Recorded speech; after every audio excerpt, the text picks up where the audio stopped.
geht denn, Leute? 7:30 morgens hier in Vegas und der Gärtner hat mich geweckt. Unser Vorgarten wird sauber gemacht.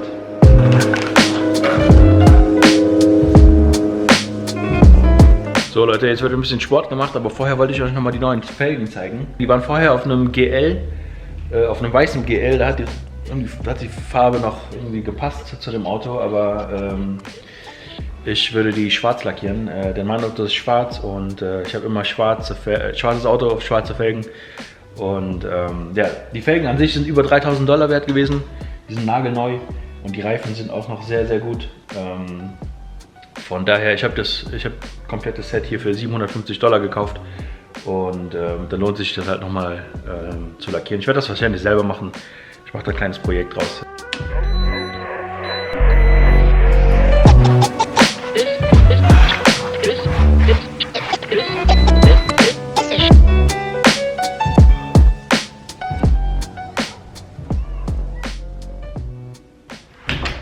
Mega windig heute, Leute.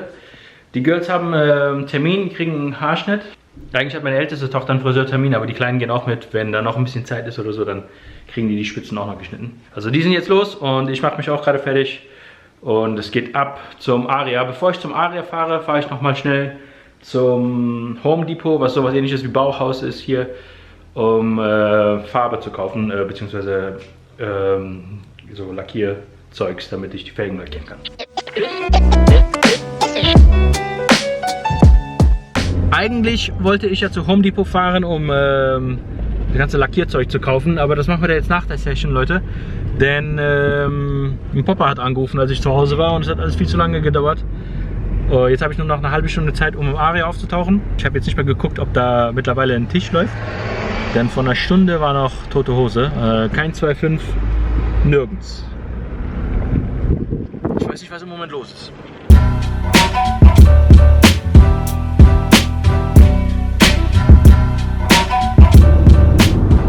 Es geht bald los mit F1, Leute.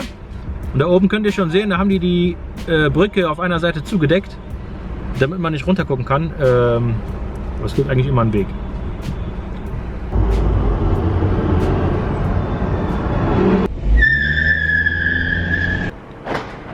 Leute, ich kann es kaum abwarten, dass der GL endlich wieder ganz ist.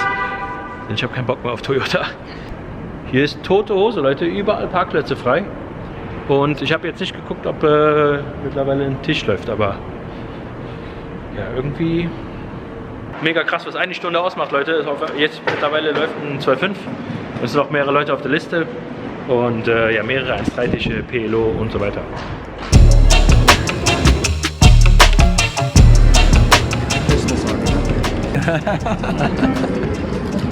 Also im Moment läuft ein 2,5 Tisch und es sitzen 1, 2, 3, 4 Regulars am Tisch und ein paar Fische. Aber es sind genug Leute auf der Liste, um einen neuen Tisch zu starten, und wenn das der Fall sein sollte, dann Jackpot, denn es sind nur Fische auf der Liste. Also zumindest sind da keine Namen, die ich kenne. Kann sein, dass gute Spieler dabei sind.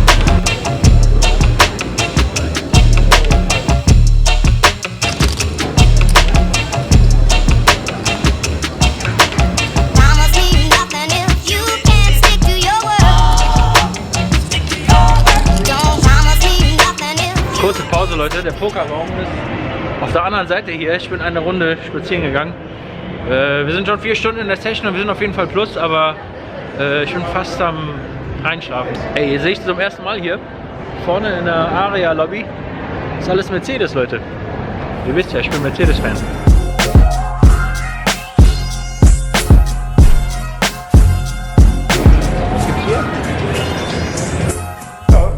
Mega cool, Leute, man kann ja auch Rennen fahren. Der fährt hier gerade die Las Vegas Strecke entlang, ein Mercedes. Mega, mega cool. Vielleicht hole ich mir die Tage mal so ein T-Shirt hier oder ein Pulli oder sowas. Die Session läuft bis jetzt eigentlich ganz smooth, aber ich bin so langsam, also ich werde müde. Ich muss mir vielleicht mal einen Red Bull oder so holen. So ziemlich lustig, Leute. Am Anfang hat sich, also wir hatten einen Regular am Tisch, der den Tisch mit mir gestartet hat. Ich habe ihn 1-2 Mal gedreibettet und habe schon gemerkt, dass der so ein bisschen aggro wird. Und dann habe ich irgendwann Essen bestellt, war am Essen und habe nicht richtig in die Karten geguckt. Der Open Race halt $15. Ich bin irgendwo MP und calle mit König Dame in Diamonds, aber bis zum Turn wusste ich nicht, dass meine Karten suited sind. Auf jeden Fall kommt Flop 2 Diamonds, kommt irgendwie 3, 4, 5, 2 Diamonds. Es geht Check, Check.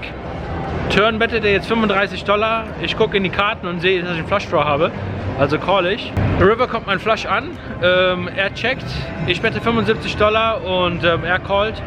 Und gibt mir dann irgendwie so Vibes von wegen, checkst du immer deinen Flush Draw behind am Flop und so. Wollte mir irgendwie so, keine Ahnung, Coaching noch geben am Tisch. Ich habe dem dann gesagt, ich habe nicht in die Karten geguckt, wo es am Turn ist, dass ich einen Flush Draw hatte. Aber ist egal. Ab da habe ich es irgendwie zu meiner Mission gemacht, in jeder Hand zu 3-betten. Ich habe sie nur gevierbettet mit Ass Dame immer gevierbettet auf $300, musste er aufgeben. Er geht halt davon aus, dass ich immer die Nuts habe. Also ich habe locker 5, 6 Mal gedreibettet und jetzt hat er den Tisch verlassen. Das Lustige war dann aber auch, dass er sich erst beschwert, dass ich zu tight in meinen Flush Draw am Flop checke. Und dann, wenn ich ihn 3 bette, dann regt er sich auf, zu aggressiv bin oder so. Oder dass er seine Hand aufgeben will, zu viel Action macht.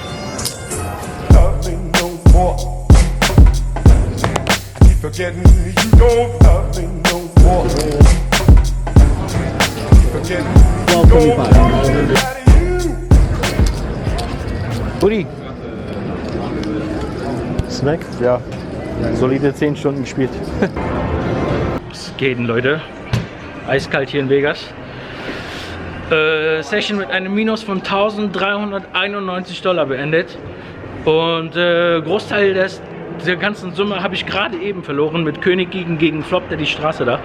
Aber das war so eine richtig miese Session heute. Ich war fast den ganzen Tag, die ganze Zeit schon plus, also zwischen $400 und $600 plus. Also so die ersten 7 Stunden. Bis ich dann irgendwann mal mit Pocket 4 ein Set gefloppt habe. Set gegen 10er und da den Typen voll aufgedoppelt habe. Schöner Ferrari hier, Leute. Ich habe vergessen, wo ich geparkt habe. Der Typ war auf jeden Fall mega lucky. Der hat den ganzen Abend schon ja, immer wieder irgendwie so die komischsten Hände gewonnen einfach. Nach dem Set over Set war ich ja so knapp $800 down. Nach 7 Stunden Spielen, müsst ihr euch vorstellen.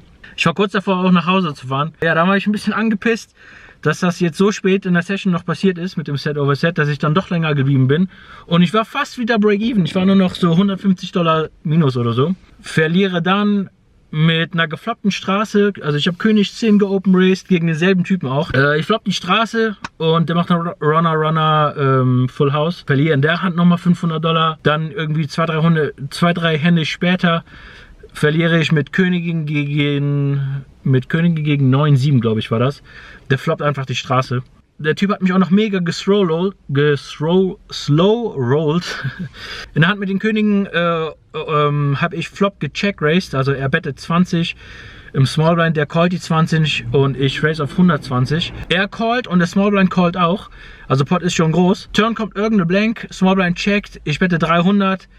Der tankt jetzt ewig und geht all in für 450. Und Small Blind folded, ich lege die 150 nach. Und dann fragt er mich, do you have Aces, Sir? Ich sage dann, nein, ich habe keine Aces. River wird ausgeteilt, ist irgendeine Blank. Und ich drehe meine Könige um und dann erst dreht er seine Straße um. Und die Frage an sich, du hast Aces, der hat davon nichts Angst eigentlich. Also den kann nichts mehr passieren. So manch ein Ami würde sich da mega aufregen.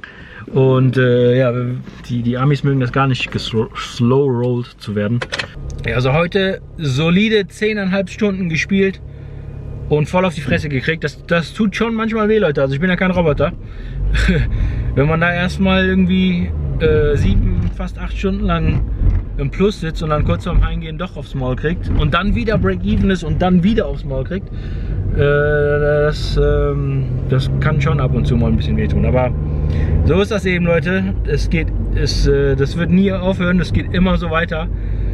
Und je eher man das begreift, desto besser ist es. Wird noch 1000 Mal passieren. Ich finde, ich habe heute ziemlich gut performt, muss ich sagen.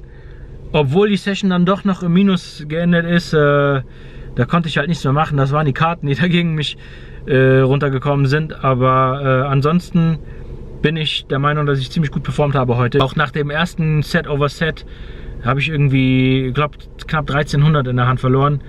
Da war noch alles in Ordnung, da konnte ich also voll fit noch im Kopf. Da habe ich wieder Gas gegeben und wieder Break-Even und so. Also allgemein gut performt.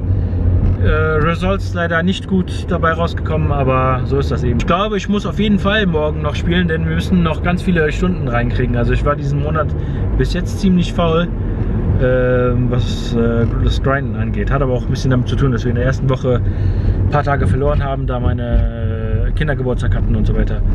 Und ja, ihr könnt euch auf jeden Fall noch auf ganz viel Grind diesen Monat gespannt machen, Leute. Ich bedanke mich auf jeden Fall, dass ihr dabei wart. Wieder ein ganz kurzer Vlog für zwischendurch. Wenn es euch gefallen hat, dann auf jeden Fall kommentieren, liken und nicht vergessen, Leute, abonnieren.